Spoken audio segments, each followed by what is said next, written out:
Ito po, try natin gumawa po ng fried na tawag dito, talbos ng kamote.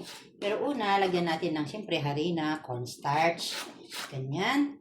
And then, yung garlic powder po, yan, tsahin na lang natin yung garlic powder, ganyan. Tapos, taktakan natin ng paminta, siyempre. At saka, asin din po, yan. Lagyan natin ng tubig, mekos-mekos natin, ganon. Mekos-mekos, till, ayan.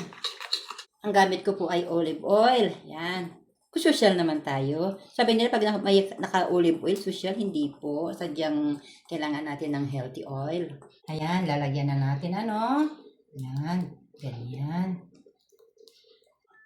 Ngayon, ating isasawsaw na si kamote. Tapos, ilagay na natin sa yan. Testing natin. At na may nakita po akong ganito, masarap daw. Oh. Ayan. Eto na. Anong labas mo? Ito lang muna guys. At titikman natin ano. Ayan. Bit natin till brown. Ayan, baliktarin na natin guys. Oh, ay, naku, mali ang baliktad ko. Oh, ayan, wait natin. Ayan. Kung napapansin nyo po yan, tinatakloban ko po yung mga ganyan para hindi magdumi. Yan, pag gagamitin naman, ganyan, madali nang alisin. Ayan po, pwede na. Crispy nga po siya. Titikman na natin ha. And taran, palamigin lang ng kaunti. Ito na po, kakainin ko na. Ang crispy-crispy niya po, Lagyan natin ng ketchup, baka sakaling masarap. Na guys, kakainin natin si kamuting prinito. Lagyan po natin ng ketchup, parang masarap po siya na may ketchup. Masarap din pong may mayonnaise, pero hindi na. Siyempre, mag-pineapple tayo para mas lalong gaganahan. Ay, hindi ko na po, malamig na po siya, oh.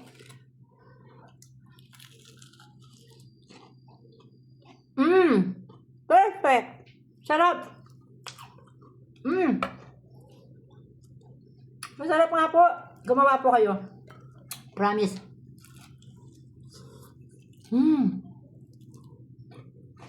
Suabe. Sarap. Aray. Inuman natin po ng pineapple juice. Masarap.